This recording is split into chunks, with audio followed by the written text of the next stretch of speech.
Man, Sigma looks like somebody painted a face on a peanut. Anyway, we're on Sigma Stage 2, which is actually probably a fair bit easier than the last one. In this one, all we have is Chill Penguin, Storm Eagle, and a relatively easy original boss. It helps if you don't, you know, overextend your jumps and almost die like I did right there. But yeah, this one is not too bad. The next two are actually quite difficult, though. Not just in the context of Mega Man X, but in the context of the Mega Man series in general. Sigma as a final boss is actually pretty tricky. And again, someone commented and said, like, I'm doing really bad on my wall jumping. Is that because of Super Meat Boy? And yes, it is absolutely because of Super Meat Boy. I'm used to being able to jump with a lot of horizontal distance off the wall, but in this one you're meant to just use the same wall on the way up. Which, you know, takes some getting used to after you've put so many hours into Super Meat Boy. So yeah, this is Chill Penguin. Actually one of the more annoying bosses to fight in the Sigma stages, because I still just use the X-Buster, and he takes just as long as he did the first time, whereas most of the other bosses seem to be a little bit shorter in terms of the amount of time it takes to beat them, compared to their actual, like, Robot Master stage. But you know, he's easy, can't complain. It's probably another one where I won't get hit, which is always nice. Although, again, there's not much need for me to have full health on this level, because even the original boss, which is the hardest by far of the ones that you fight in this level, it's not that bad, as long as you know what weapon to use. Your first time might be a little rough. I tried to do the thing like in Men in Black, where they shoot down the ship and then just let it fall at their feet, but unfortunately he ended up catching me in the toes with his little penguin nose.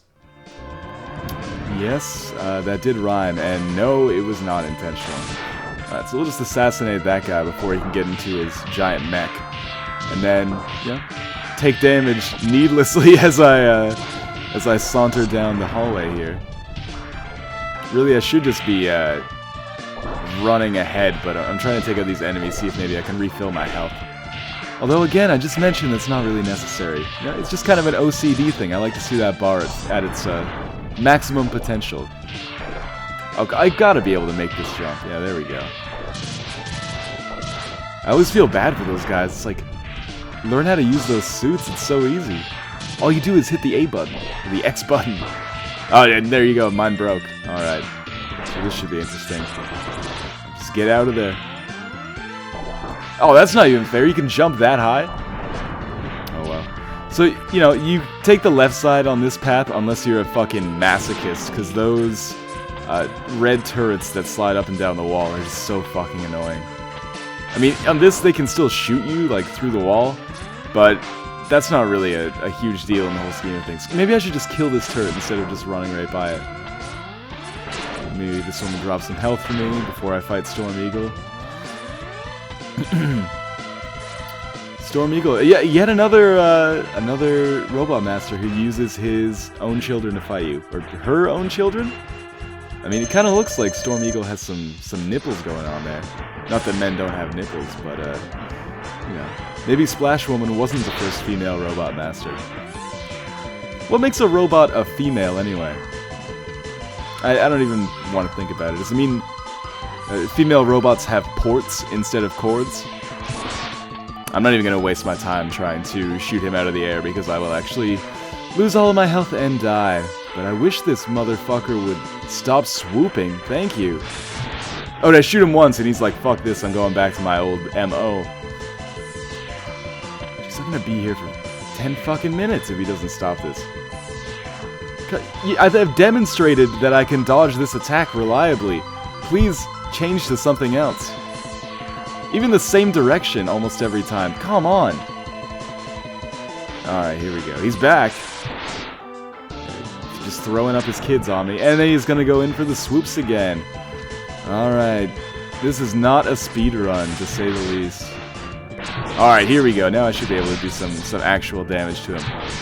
In the last Storm Eagle video, someone pointed out that you do more damage if you shoot while you're dashing, which I did not know. And that is actually good to know. It kind of explains why Storm Eagle goes down so quickly when you're dashing to avoid being killed by his attacks. Yeah, it's kind of neat. So, yeah, you learn something new. Every day. Oh, come on, he's just out of my range. I might as well just take him out in the air this time. Because that was way longer than it needed to be. I think the game's just fucking with me now. I always thought that once you get all the upgrades for X, he kind of looks like a third-rate Power Ranger knockoff when he stands still. Alright. So now here's another section, kind of like the one in the last video that pisses me off with these, I don't even know what you call these green Mace Knights here. Green Mace Knights. I'm not that happy with that one. So let's just decide how I'm gonna tackle these guys now. So just accept the damage like a little bitch and move on. If I could ever make the wall jump. Yeah, there we go. Oh.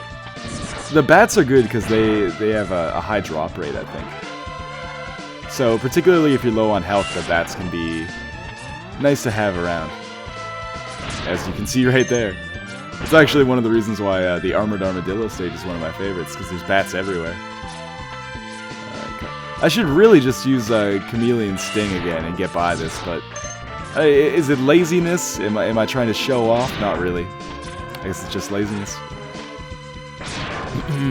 Alright, so now we are moving on to the final boss of this stage, which, well, I'll spoil it for you before we get in there. It's a face. Fighting a big robot face. And, yeah, you have to shoot out both of the eyes and then move on to the nose. It's very simple. The pattern is remarkably simple. The eyes and nose are both weak to Chameleon Sting. So that should be your weapon of choice if you want to do this. Particularly the eyes are really weak, or don't have a lot of defense, let's put it that way. They die pretty fast. It doesn't hurt when you can unload 5 or 6 shots into them in one go like I did there. So yeah, there's really only 2 directions that the nose can take, so once you learn how to dodge those, it's beyond theoretically possible to actually beat this without getting hit. The fact that they're weak to Chameleon Sting is good too, because that gives you a lot of like leeway in terms of where you can shoot and still be able to hit them, because it forks out a little bit. So any boss that you have to use Chameleon Sting on is usually pretty easy. Although I'd rather, of course, that it used the homing torpedoes, the horming torpedoes from Launch Octopus, as the game would have us believe. Really, I could probably be beating this nose faster, but I'm taking it a little easy right now, because that would be, one of the worst things that could happen at this point. If I died when the boss was 1 hit away from being killed. Yeah, there we go. In terms of the Sigma original bosses, this is probably the easiest. Much easier than the spider, and a whole hell of a lot easier than the boss we get in the next one. Which, if I wasn't already bald, would cause me to pull all of my hair out. I'm considering growing some hair just so I can pull it out to have something to do while I fight it. Alright, see you next time.